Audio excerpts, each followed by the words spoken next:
Two of the world's most powerful economies are in the middle of a fierce tariff war, and neither of them want to budge, although they have moved somewhat slightly over the last month or so.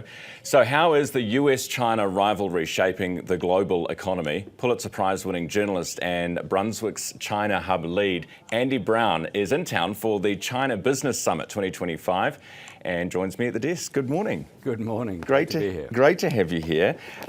First of all, what's your reaction to the developments over the last couple of days between, the trade war? We've had Trump coming out with more threats. We've had more backdowns.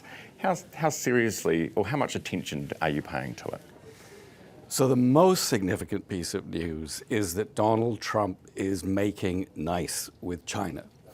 And significantly, he has agreed to allow Nvidia to sell its H20 chips to China. These were designed for the China market below a certain threshold. Obviously, they're for AI development. When Trump came in, he banned them. He's now lifted that ban, subject to licensing requirements. In other words, on the face of it, he's ready to trade national security issues in order to get a summit. He wants a summit with Xi Jinping. He's desperate. He's desperate to fly over there, sit down with Xi, man to man, figure it all out. He thinks he's going to get a deal. Maybe he's going to get the grand bargain. I'm skeptical. Do you see this as a tariff or a trade war, or is it more, particular components needed for, as you say, quite significant industries in each country, like a supply chain? Look, the tariff war was pretty spectacular, right? I mean, they ramped it up to 145% tariff on the US side. China went toe-to-toe. They're not supposed to do that. China and Canada are the only two countries in the world that actually retaliated. China went up to 125% on the tariffs. But actually, that was the least of it. They've now wound that all back. Trump completely caved, completely folded. They're now back to more reasonable levels, still high levels, but more reasonable. Much, much more significant than that is the supply chain war.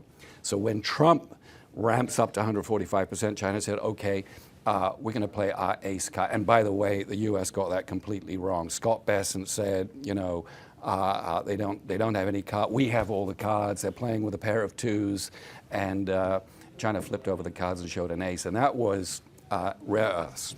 So threatening essentially to close down all of America's high-tech manufacturing. Then Trump turns around and says, okay, we're gonna put tariffs on jet engines and aircraft parts and ethane used to make petrochemicals and so on. And so both sides are threatening in a really fundamental way each other's economy. The US says, okay, we're gonna close down your civilian airliner program. China turns around and says, well, we're gonna close down your defense industries. We're gonna shut down your car industry. That's where we are now, and that's the state of play in the relationship. People have called it weaponized interdependence. It's a high wire act, and it's high tension. And this is a consequence of globalization, where you integrate your economies to the point where you're so reliant on one another. Trying to unpick that, a very difficult thing to do. Yeah, look, you have people in the administration, people like a Peter Navarro, a real hook on China. He wants to decouple. Trump, it seems, wants to do a deal. Yeah. And there may be a deal in the offing, but I think what we're going to end up with is really fundamentally what we had in the first Trump administration, which wasn't a trade deal, it was a purchase agreement. So China will agree to buy Boeing, maybe more agricultural products, although it has to be said that there's a limited amount of stuff that China can buy from the US. Yeah. Pretty much everything they buy from the US they can get from somewhere else. And also, the Americans have already done deals to sell a whole bunch of that stuff to others, including Indonesia. Just yesterday, Trump was saying, they've got the agricultural products and the Boeing jets going there too. Right. So where does this leave the rest of the world? Assuming they come together and Trump goes to Beijing, gets his photo op, gets his deal or a trade off, where does that leave the rest of the world? The rest of the world are going to have to suck it up and pay tariffs. New Zealand has got off lightly, 10% tariffs. He doesn't want deals. At the start of this, 90 deals in 90 days. He doesn't care about the deal. He wants the tariff. He's a protectionist. In the first Trump administration, it seemed that what he was playing for with China and other markets was opening up your markets, getting rid of behind the border restrictions and so on. He wanted to open up China and other countries to trade. This time around, he wants the tariffs. They're a substitute for tax, and they fund his tax cuts. And he's getting them. When China takes over the world, do they want free trade? China is an exporter. China is not an importer.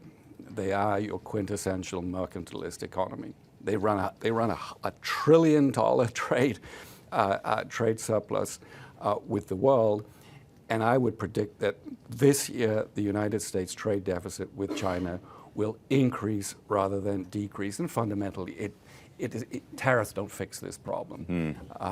It's a question. The issues go much deeper than that. The United States needs capital. It's going to need capital even more because of the tax cuts and because of the budget expenditures.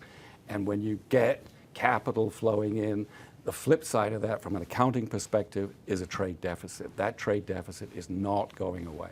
Fascinating stuff. Thank you so much for coming in this morning. Thanks, Ryan. Lovely to have you here, and best of luck for the conference this Friday. This Friday. Excellent. Yeah. Andrew Browne, who's a Pulitzer Prize winning journalist, used to live in Beijing, and Brunswick's China Hub lead, also here for that conference, as I mentioned, on Friday, the China Business Summit 2025.